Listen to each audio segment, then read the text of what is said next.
Agora abra sua Bíblia, capítulo 3 do livro de Apocalipse, livro de Revelação, versículos 7 a 13.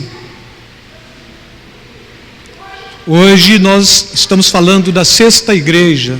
Semana que vem a gente finda com as igrejas e a continuidade do livro de Apocalipse a gente vai fazer em cultos de quarta-feira, ensino bíblico, escatologia, para que a gente possa ter aqui um caminho de 7 igrejas e depois aprender mais, enquanto aqui celebrando nos domingos. Amém? Todos acharam? Apocalipse 3, de 7 a 13, diz: E ao anjo da igreja que está em Filadélfia escreve: Isto diz o que é santo, o que é verdadeiro, o que tem a chave de Davi, o que abre e ninguém fecha, e fecha e ninguém abre. Conheço as tuas obras, eis que diante de ti pus uma porta aberta e ninguém a pode fechar. Tendo pouca força, guardastes a minha palavra e não negastes o meu nome. Eis que eu farei aos da sinagoga de Satanás, aos que se dizem judeus e não o são, mas mentem. Eis que eu farei que venham e adorem prostrados aos teus pés, e saibam que eu te amo. Como guardastes a palavra da minha paciência, também eu te guardarei da hora da tentação que há de vir sobre todo o mundo, para tentar os que habitam na terra. Versículo 11: Eis que venho sem demora. Guarda o que tens, para que ninguém tome a sua coroa.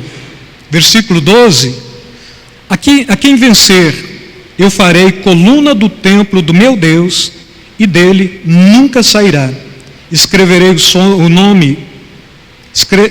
sobre ele o nome do meu Deus e o nome da cidade do meu Deus, a nova Jerusalém que desce do céu, do meu Deus, e também o meu novo nome. Quem tem ouvidos, ouça o que o Espírito diz às igrejas. Amém?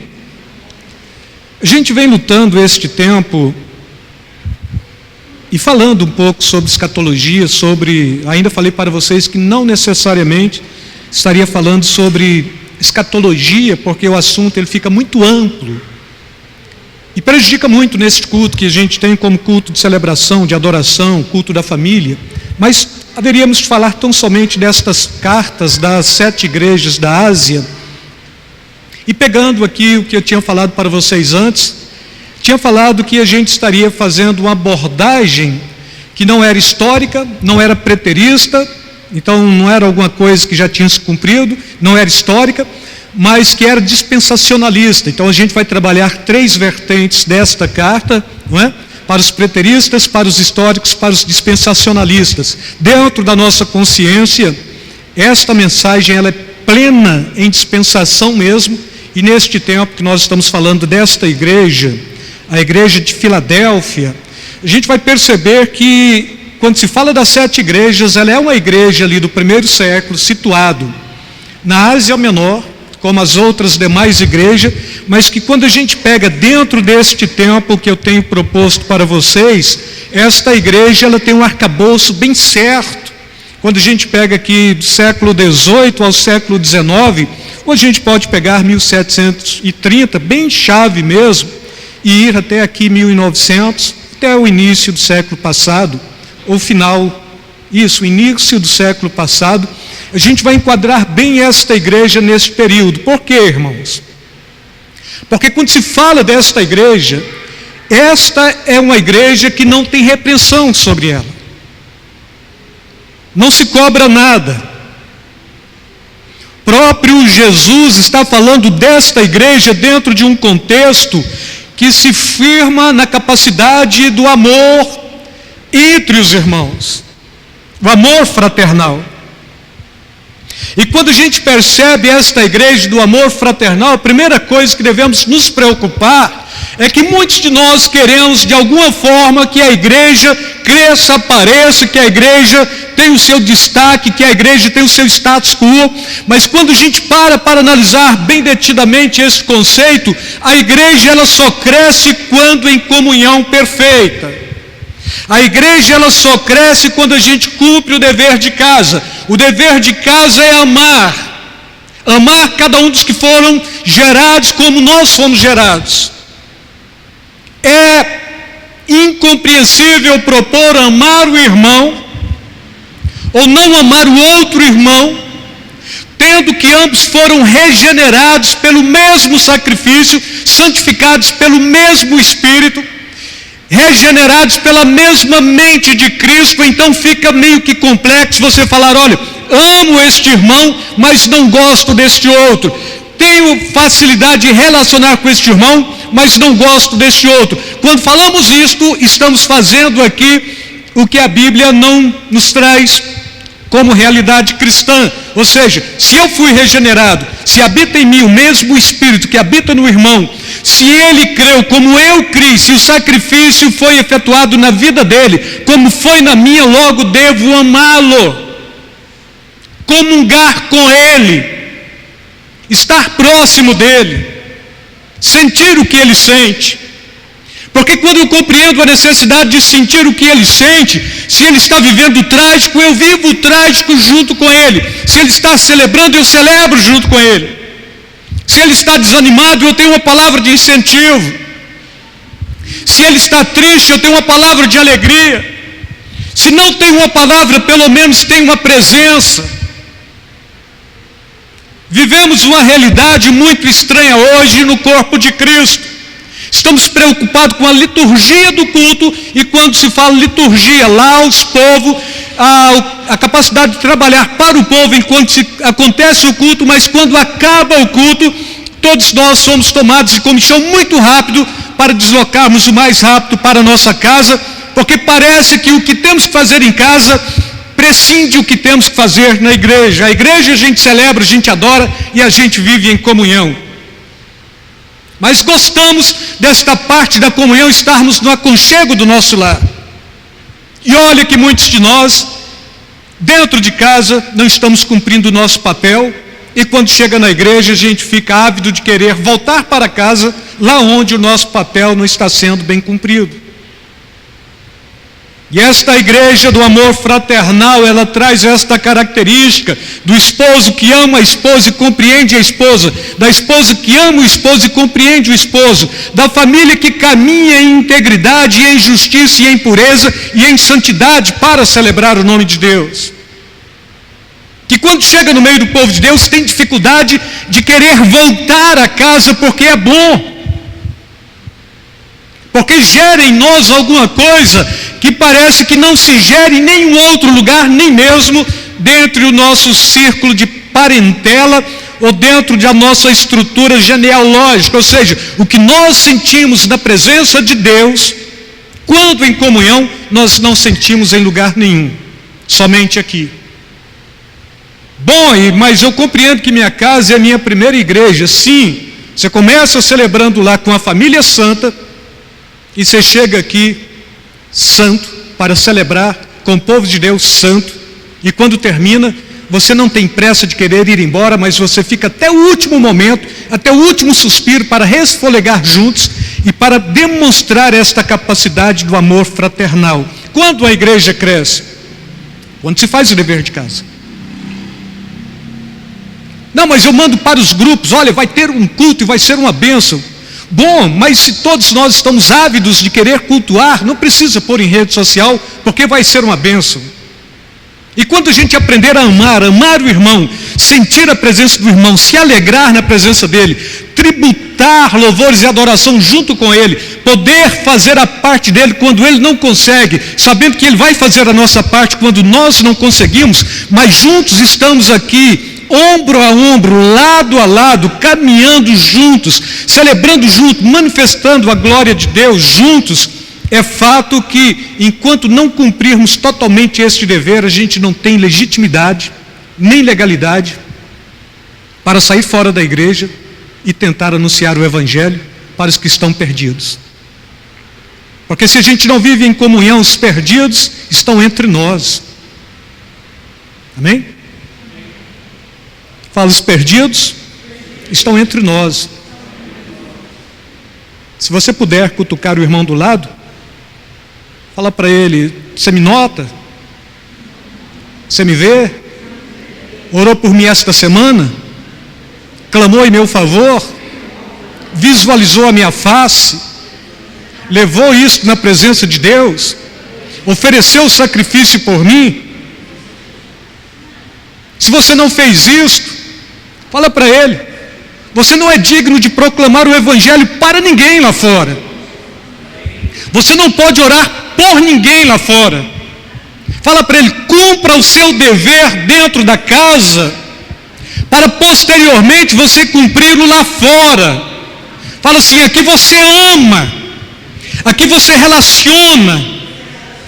Quando você está relacionando, você não está perdendo tempo. Fala para ele: você está ganhando tempo. É a minha face. Fala para ele: a face de alguém que foi remido, a face de alguém que foi santificado, a face de alguém que foi regenerado. Olha para mim, deixa eu olhar para você. A nossa face deve brilhar. Enquanto a nossa face não brilhar, a gente não tenta levar brilho para fora, porque não funciona assim. Daí uma questão, irmãos: tem 1000 membros na igreja, para quê? A gente tem aqui 60 ou 70, tem dificuldade de acolher os problemas daqueles que estão sofrendo, ou de celebrar juntos com aqueles que estão festejando, porque a gente quer uma igreja grande. A gente vive em rilia. Mas aí pode falar: olha, se a igreja enche, tem mais gente interessante para eu me relacionar. Você se relaciona no corpo de Cristo, e somente na comunhão do corpo de Cristo você transborda. Caso contrário, você tem que aprender o dever de casa. E o dever de casa é justamente este: é relacionar, é compreender, é cultuar juntos, é amar, celebrar juntos, amar a presença do irmão, amar tomar as refeições juntos, amar compreender os dilemas juntos. Quais são os seus dilemas? Deixa eu partilhar com você. Olha, eu não quero contar, porque eu aprendi dentro de igreja que eu não posso confidenciar os meus dilemas para as outras pessoas, porque não vai acontecer na minha vida. Não acontece quando você não sabe viver em comunhão. E este é o grande problema, irmãos. Achamos que somos bons, até demais, desprezamos pessoas. E o pior de tudo, pessoas que foram regeneradas, pessoas santas, pessoas boas, que a gente tem dificuldade de se identificar com ela. Não funciona assim: eu não quero este, prefiro aquele. Jesus olha para você quando você não tinha mérito nenhum, não agradava Ele em nada, não tinha aproximação de pessoa, não tinha caráter igualitário. Ele olhou para você, Ele foi à cruz por você. Do ponto de vista de alguns não vale a pena, mas Ele olhou e percebeu que valia a pena ir ao sacrifício por você, por cada um de nós. E depois a gente cria um conceitozinho nosso mesmo, como se eu fosse o próprio Cristo, que excetua pessoas e que acrescenta pessoas no meu relacionamento, enquanto dentro da igreja. Mas eu quero proclamar o Evangelho lá fora. Para quê? Aqui dentro você não está cumprindo o seu papel, você não está amando, você não está relacionando, você não está fazendo o dever de casa. E a igreja, ela só cresce quando a gente faz o dever de casa. Entendem isso? É quando a gente de fato percebe que o reino de Deus, sobretudo em nossas vidas, e de nós para aqueles que estão próximos. Se o reino de Deus não é sobretudo na minha vida, é porque eu preciso buscar o reino de Deus mais ainda. Não é o meu reino, é o de Deus. Meu reino é pequeno, o de Deus é soberano. A minha vontade é pequena, a de Deus é perfeita e agradável. E é esta a proposta. E quando a gente pega esta igreja, irmãos, a gente vai perceber logo de início mesmo que em todas as cartas dirigidas às 7 igrejas da Ásia Menor, o Senhor faz uma afirmação de si mesmo. Aquele que é santo, aquele que é soberano, aquele que é eterno. E aqui nesta igreja ele está fazendo uma afirmação de si mesmo, compreendo. Próprio Jesus está fazendo a afirmação de si mesmo, e ele propõe, ele diz, o santo, ele que está falando de si mesmo, e ele está propondo ainda, que não é só santo, mas é verdadeiro, que não é só santo e verdadeiro, mas que tem as chaves de Davi. Então ele está mostrando o seu cartão, ele está mostrando quem ele é. Santo é o nome, título de descrição de Deus, não é o santo que foi gerado e santificado pelo santo, mas é o santo que santifica todas as coisas. Então aqui Jesus se põe como sendo aquele que é pai da santidade, como é pai da eternidade, como a santidade faz parte de si mesmo, da sua própria natureza, desde diante de todas as coisas. Ele é o santo, ele é o verdadeiro. Isaías 6,3, o profeta Isaías compreende tanto isso na visão, que ele vê querubins e aqui serafins, e eles estão clamando, santo, santo, santo, 3 vezes santo, é o Senhor dos exércitos, toda a terra está cheia da sua glória.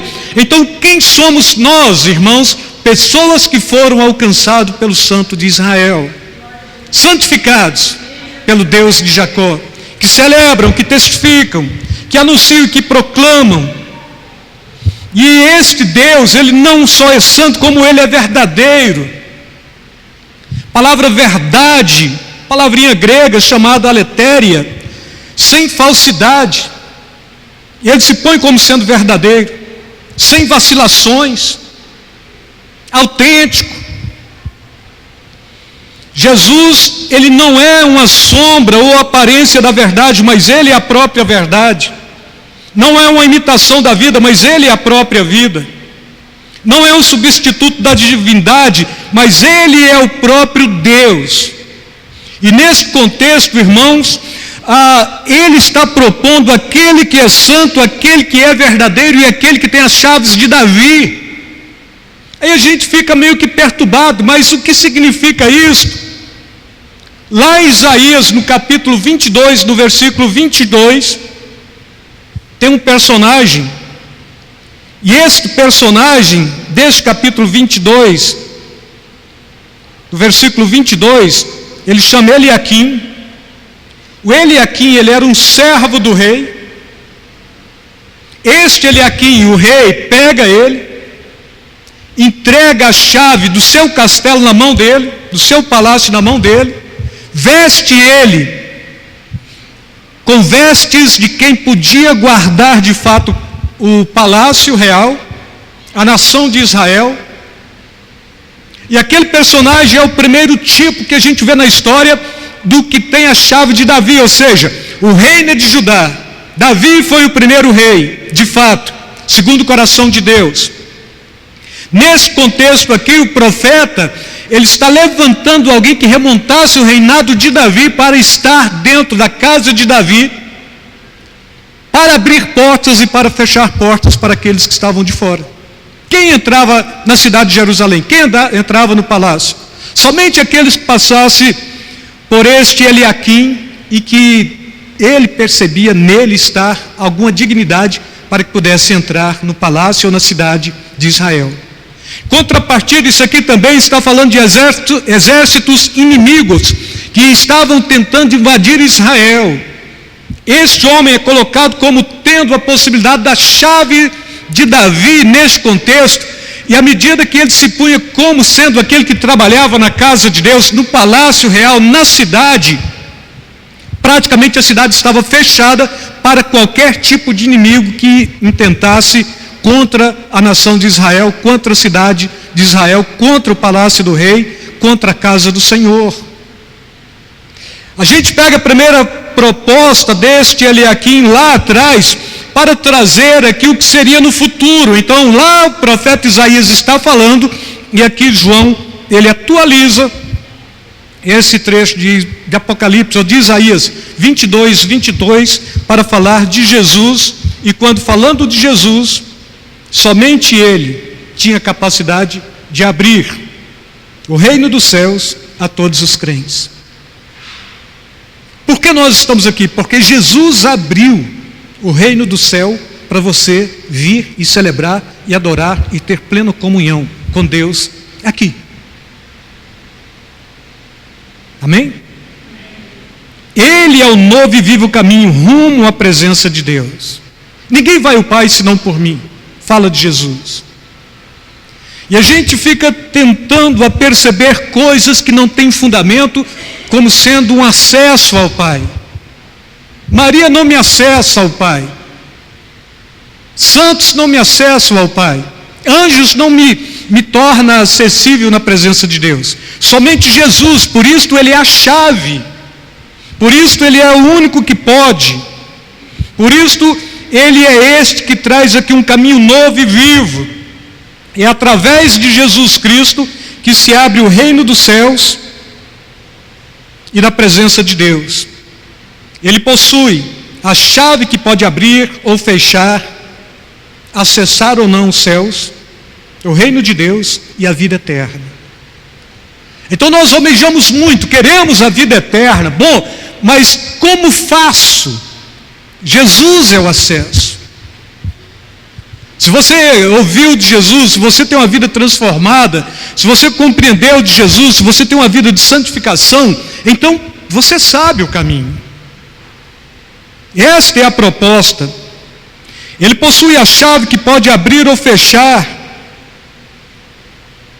E quando a gente fala, bom, mas fechar porta, abrir porta, uma porta aberta, é o que a Bíblia está falando aqui ainda, não é? Uma porta aberta, irmãos, está falando do reino espiritual de Cristo. Uma porta aberta, renovação do amor e do evangelismo.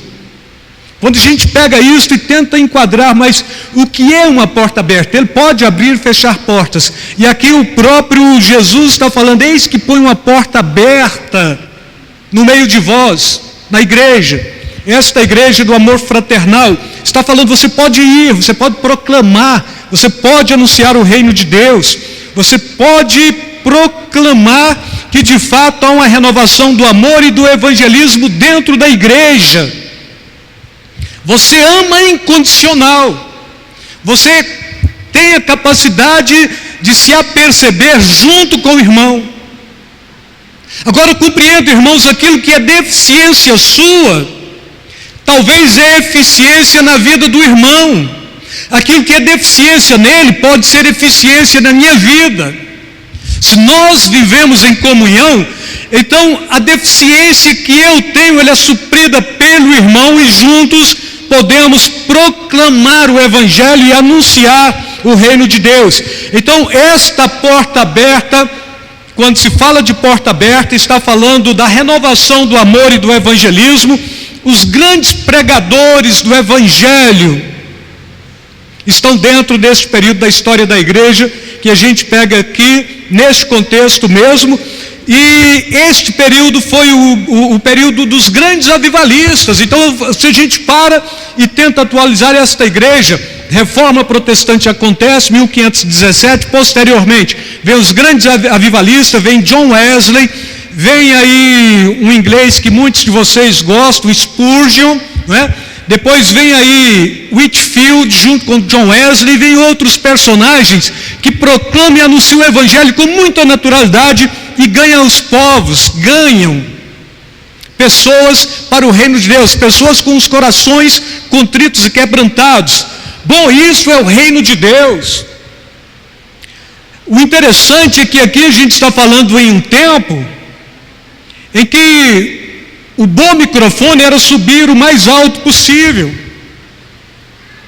John Wesley, um exemplo, era um homem de 1,50 m e poucos, baixinho, que pregava publicamente para multidões. Tem um outro personagem aqui na América do Norte, Edward qualquer coisa, se eu lembrar eu falo para vocês.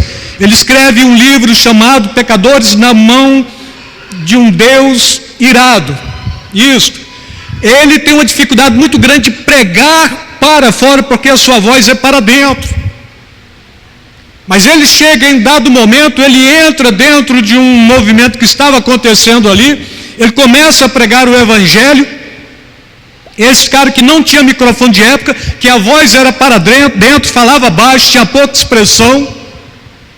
Quando ele traz este sermão, pecadores na mão de um Deus irado, ao término do sermão, tinha pessoas levantando os pés dos bancos, porque eles estavam vendo a chama do inferno por baixo das cadeiras, e as pessoas começaram a chorar ali, mas chorar copiosamente, saíram para fora. Começou um grande avivamento aqui na América do Norte, Estados Unidos, mediante a pregação de um homem que sequer tinha capacidade de falar para fora. Deus não usa microfone, Deus usa pessoas. Deus não usa intelectual, Ele usa aquele que se dispor. Deus não usa supostamente homens que são espirituais ao seu próprio ponto de vista. Ele usa loucos. Ele sai pegando gente este tempo todinho, levantando, capacitando e pondo para pregar e anunciar o Evangelho. E nesse contexto desta igreja de Filadélfia começa um grande avivamento pós-reforma protestante e que tem chegado até os nossos dias de hoje. Homens dos quais Hebreus está falando não eram dignos deste mundo, porque eram bons demais, mas que se ofereceram, que se doaram, que foram ao sacrifício, pregando o Evangelho, anunciando. E quando a gente pega esta passagem, irmãos, fica muito fácil compreender estes homens neste período da história da igreja, pegando aqui esta situação dispensacionalista. Pós-reforma, começa um grande avivamento, uma grande proclamação do Evangelho, o mundo todo ouve do Evangelho. Ainda Paulo, escrevendo aos Efésios, ele diz que durou isto cerca de 2 anos, de forma que toda a Ásia ouviu do Evangelho. Paulo, ele prega o Evangelho em toda a Ásia num período de 2 anos. Tentem compreender o que nós estamos fazendo. É certo que se a gente vive em unidade, em comunhão, se a gente ama, e se a gente ama a palavra de Deus também, protege esta palavra, tem guardado a palavra da minha justiça, é o que aqui o próprio João está falando, o próprio Jesus está falando ainda, a gente acondiciona tudo junto, o amor fraternal, a comunhão entre os irmãos e a capacidade de pregar o Evangelho. Mas não precisa ter capacidade para pregar o Evangelho, precisa viver o amor fraternal, porque à medida que a gente compreender a necessidade de amar, cada irmão incendeia um bocado de gente aí para fora, pelo simples fato de estar amando. E se alguém propor, olha, mas eu acho que aquele irmão, você corta ele na lata, olha, não ache, porque é um santo homem de Deus, é uma santa mulher de Deus, é um jovem de Deus, tem santa capacidade diante de Deus, porque é puro, porque é santo, não deixa falar mal. Muitas vezes, quando calamos, consentimos, mas muitas vezes, quando cumprimos o dever de casa, amamos. Talvez a nossa própria comunhão em silêncio evangeliza o mundo. E quando a gente se dispor a abrir a boca, já não será mais nem para evangelização, será para consolidação daqueles que estão chegando no nosso meio. Porque uma porta grande e oportuna para o trabalho se me abriu. Então, quando se fala de uma porta aberta, Paulo, em Coríntios capítulo 16, versículo 9, ele já compreendia que esta porta grande era a pregação do Evangelho da paz. Há uma porta aberta de oportunidade missionária diante de cada cristão. Cada cristão, irmãos. Cada um de nós. Você não precisa proclamar, você precisa viver o Evangelho. Você precisa amar. Amar incondicionalmente aquele que foi gerado junto com você. É o suficiente para alargar em toda a terra o nome do Senhor. A igreja tem dificuldade da igreja local, uns amarem os outros E a igreja tem dificuldade da igreja amar outra igreja do lado. A gente não permite. E quando a gente não permite, o reino de Deus, não é que ele se retraia, porque é o reino e é de Deus. É que a gente sai debaixo da proteção do reino de Deus, achando que somos bons demasiadamente. Não há necessidade de viajar a lugares longínquos para cumprir o mandamento de pregar o Evangelho. Na própria família, no círculo de amizades mais íntimos, na própria região em que se vive, há aqueles que necessitam de Cristo e a quem pode ser anunciado o Evangelho Salvador. Usar esta porta é ao mesmo tempo nosso privilégio e uma grande oportunidade para produzirmos frutos. Amém? O caminho de Cristo, a recompensa pelo trabalho bem feito é mais trabalho a fazer. Nossa, mas eu estou cansado. Pois é. O cristão trabalha e a recompensa dele é mais trabalho. E quanto mais ele trabalha, mais ele descansa no Senhor. E quando a gente começa a se cansar, a gente tem que parar e tentar perceber onde está o problema. Porque geralmente problemas, ou o problema do nosso cansaço, somos nós mesmos. Amém? Se perguntar, você está cansado? O que você vai responder? Responde para a sua alma. A recompensa do trabalho bem feito é mais trabalho. A recompensa é ter maiores oportunidades para continuar servindo a Cristo e proclamando o seu reino. E a gente se perde nisto. Não é comodidade do descanso bem merecido, mas sim uma fadiga e trabalho, o que Cristo nos dá a compreender o prêmio da soberana vocação. Estou tão cansado. Adora. Celebra. Cultua. Desfruta da presença do irmão. Estou tão desanimado. Vem para a igreja. Não, mas é de ir para a igreja mesmo, é tudo rotineiro. A rotina aperfeiçoa. Não tem a ver com motivação, tem a ver com rotina. A rotina te aperfeiçoa. Porque você faz o que precisa ser feito na hora certa, no tempo certo, e quando você achar que não está funcionando por você mesmo, é porque o Espírito Santo já está te conduzindo para dar continuidade naquilo que precisa ser feito. A porta aberta é o próprio Jesus, eu sou a porta. João 10, 7, 9. A porta também fala da comunidade na face da terra, comunidade cristã de Cristo na face da terra.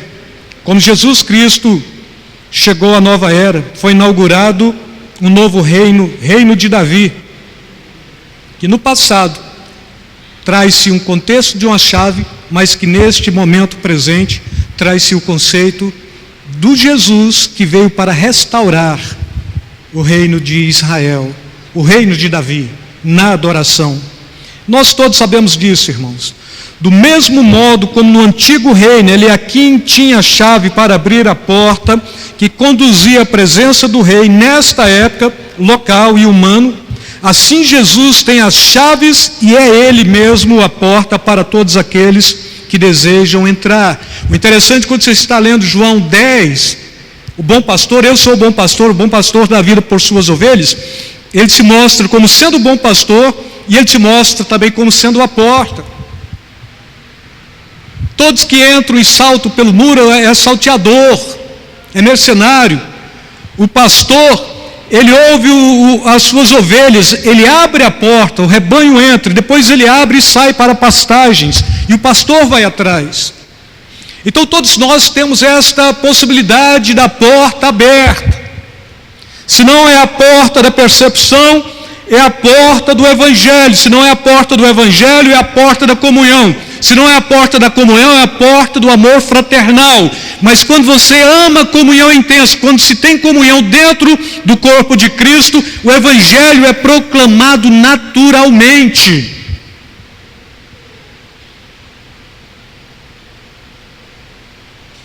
E se é fato que de fato o Evangelho é proclamado naturalmente, irmãos, Atos 2, 3, depois 5, a Bíblia diz que acrescentava a Deus dia a dia aqueles que haveriam de ser salvos. Por qual movimento? Do Espírito Santo. Mas o que levava? A igreja. E qual era o fator da igreja? Os irmãos se amavam, estavam juntos, comiam juntos, oravam juntos, lutavam juntos, faziam tudo junto. Este era o grande dilema. E aqui no versículo 9, esta igreja ela está sofrendo uma oposição muito grande. O que era esta oposição? Aqui ele propõe como sendo uma sinagoga de Satanás. O que era uma sinagoga, irmãos? Lá no Velho Testamento, por Neemias e Esdras, começou o contexto da sinagoga, onde o povo de Deus não podia ir no templo, mas reunia dentro de um templo menor, de uma casa, de um ambiente qualquer, para celebrar a Deus, para ministrar ali a Páscoa, para falar da Bíblia, para edificarem juntos. Mas o tempo passa, a sinagoga ela vai tendo um diferencial. Primeira sinagoga, onde reunia o povo de Deus, sempre era problema para o ministério de Paulo. Posteriormente, nesse contexto, Paulo, João, Pedro, eles estão combatendo um movimento chamado gnósticos. Quem eram os gnósticos? Era uma mistura de judeu com filosofia grega, com pietismo cristão, e começava a anunciar: olha, nós cremos, mas creem em quê? Não, nós cremos em fantasma, mas creem em quê também? Nós cremos em Deus. Mas qual Deus? Criador dos céus e da terra? Também. Mas o Deus que se manifesta nas águas, o Deus que se manifesta nos mares, nas colinas, na floresta.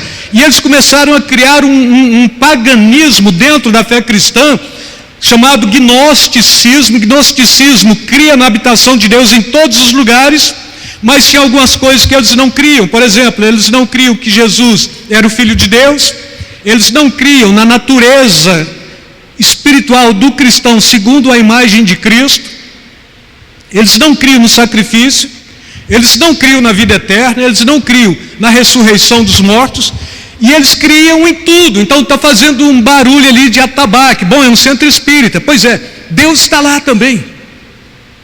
Este é o grande problema hoje. Rio de Janeiro, você já não pode pregar o evangelho na cidade do Rio de Janeiro, no município, porque você pode ser pego por uma lei de aliciação espiritual. Um picareta de um certo pastor aí, ele inventou de expulsar demônios e filmar toda a encenação, e era tudo mentira. Processaram ele. E ele vai ter que pagar uma indenização caríssima para um centro espírita, porque assim como você pode falar de religião, o espírita também pode, e você não pode expulsar dentro da sua religião o espírito que habita no centro espírita, porque ninguém é maior nem menor. Isso é do ponto de vista secular. E ele teve que pagar uma taxa muito grande, processo imenso.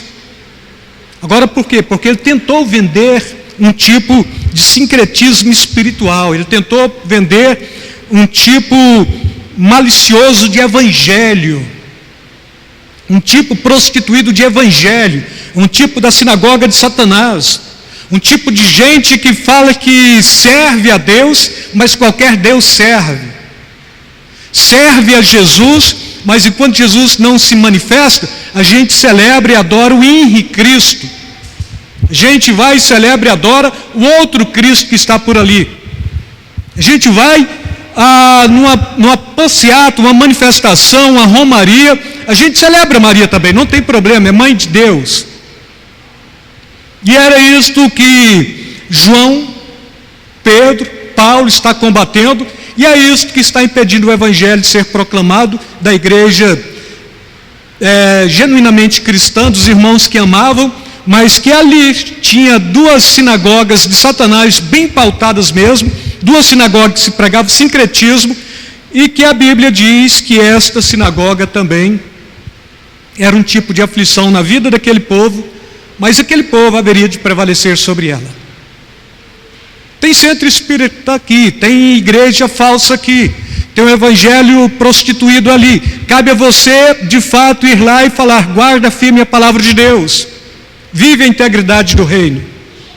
Caso você consiga, a porta está aberta. Caso você consiga, esta mensagem traz a compreensão de que, de fato, há uma conversão deste povo. Guardastes a palavra da minha paciência, eu também te guardarei da hora da tribulação, que há de vir sobre toda a terra. Mas tem uma coisa: a sinagoga de Satanás, aos que se dizem judeus e não são, mas mentem, eis que eu farei que venham e adorem prostrados aos teus pés, e saiba que eu te amo. Então é assim, o que a gente vai fazer? Vai brigar? Não, proclama o evangelho, daí une em amor. Logo vai vir um espírita aqui e aceitar a Jesus, logo vai vir um ateu e aceitar a Jesus, logo vai vir um outro escandaloso qualquer e aceitar a Jesus, porque a gente vive em amor, irmãos. A igreja vive em unidade. Quando se tem esta unidade, nada pode romper com a igreja e prevalecer contra a igreja. E esta é uma igreja. Olha, o trono de Satanás está aí, mas você está prevalecendo. Alguns de nós têm medo. E se não tem a presença de um irmão, a gente busca refúgio no secreto, no íntimo, no recôndito, em coisas que não abonam a nossa postura, não é? O caminho de Cristo, a recompensa é o trabalho, a porta aberta está aí, a sinagoga de Satanás está aí também, irmãos. A presente expressão, ela ocorre aqui em 2:9, ela ocorre mais uma vez também, mas o que devemos compreender: tem uma sinagoga de Satanás? Tem gente reunindo aí, em nome de Deus, fazendo o que é errado? Tem. Então, deixa esse povo para lá, a gente celebra aqui. E quando tiver comunhão profunda, amor profundo, eles vão ver que tem um diferencial. A gente ama. E a gente ama para valer. E a gente celebra os mistérios de Deus. E a gente guarda a palavra de Deus. Porque aí João está falando: olha, você guarda a minha palavra, eu te guardo da tribulação que há de vir sobre o mundo. Por isso eu creio que a igreja, ela não vai ser arrebatada no meio da tribulação e nem vai passar a tribulação toda para encontrar com Jesus. Por isso eu creio que a igreja, ela será tirada do meio da terra mesmo, de forma secreta, porque Deus promete livrar o seu povo deste tempo de perseguição, de tribulação. Como guardastes a palavra da minha paciência, também eu te guardarei da hora da tentação que há de vir sobre a terra. Deus nos livra de todo tipo de circunstâncias criadas pelo inimigo. E este livramento nos traz justamente esta proposta, irmãos: arrebatamento da igreja, vida com Cristo, santidade no Senhor. A hora da tentação. 1 Tessalonicenses capítulo 4, 13 a 17, Paulo, ele está falando: não quero, porém, irmãos, que sejais ignorantes acerca dos que já dormem, para que não vos entristeçais, como os demais que não têm esperança. Porque se cremos que Jesus morreu e ressuscitou, assim também, aos que em Jesus dormem, Deus os tornará a trazer com Ele. Dizemos-vos, pois, isto, pela palavra do Senhor, que nós, os que ficarmos vivos para a vinda do Senhor, não precederemos os que dormem. Porque o mesmo Senhor descerá do céu com alarido, e com voz de arcanjo, e com a trombeta de Deus, e os que morreram em Cristo ressuscitarão primeiro. Depois nós, os que ficarmos vivos, seremos arrebatados juntamente com Ele nas nuvens, para encontrar com o Senhor nos ares. E assim estaremos para sempre com o Senhor. E o versículo 11 desta mesma referência bíblica, irmãos, próprio Senhor, Ele está falando: eis que venho sem demora, guarda o que tens para que ninguém tome a sua coroa. Coroa, galardão, vida eterna, prêmio da soberana vocação. Você está lutando legitimamente, você não pode desanimar. Você não pode fracassar, você não pode perder o foco. Você não pode deixar ninguém tocar naquilo que é seu por garantia. Fala assim: a vida eterna é meu patrimônio, por garantia. Ninguém pode tocar nesta minha coroa. Ninguém pode me furtar o direito da vida eterna. Ninguém pode me tirar o foco da vida eterna. Nem homens, nem anjos, nem Satanás. Porque a vida eterna é uma promessa de Deus para nós. Mais uma vez, olha para o seu irmão, exercício de fixação. Fala para ele: irmão, caso eu seja pedra de tropeço, caso eu esteja tirando você do foco da coroa da vida eterna, caso eu tente tirar esta salvação sua, corta a relação comigo. Mas caso eu seja alguém que pode trazer consciência desta salvação, deste galardão, desta coroa, caminha comigo. Eu olho para a sua coroa, você olha para a minha, eu vejo a sua salvação, você vê a minha. Ambos contemplaremos a salvação do nosso Deus. Fala para ele: haveremos de ser salvos.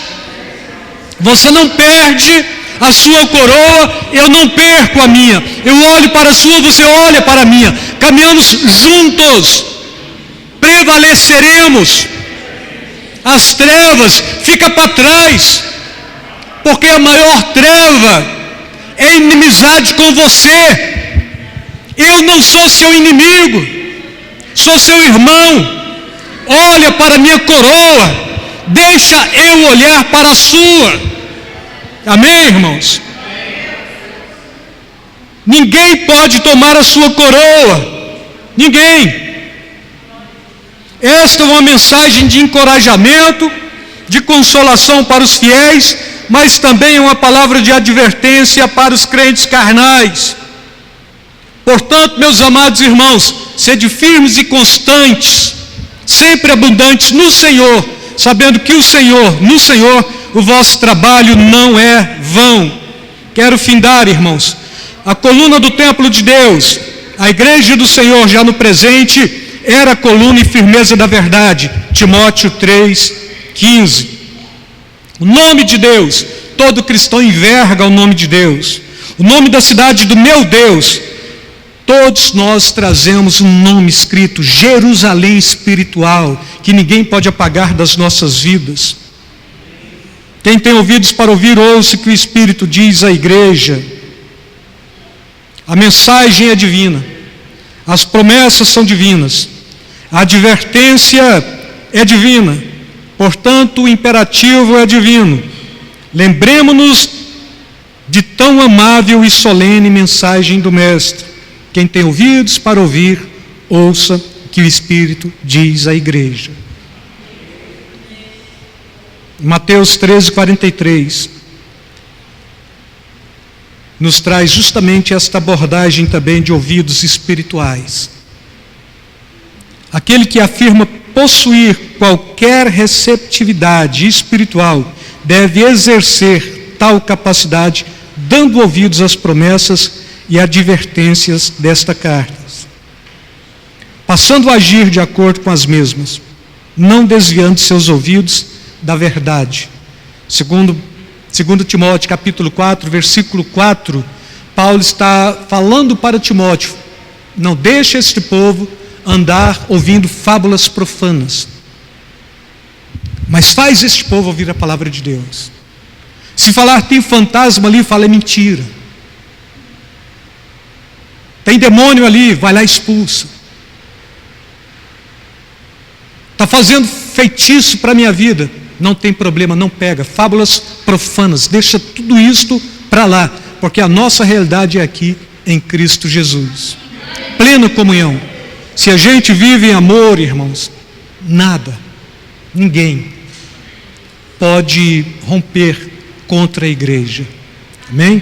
Então a igreja do amor fraternal, a igreja em que os irmãos se amam, adelphoi é irmão em grego, filia é amor.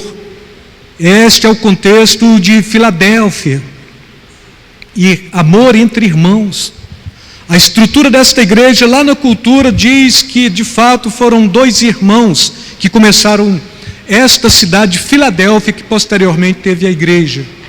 Mas eu não estou preocupado com a criação dela, estou preocupado com a aplicabilidade dela. Precisamos viver em amor. Amém?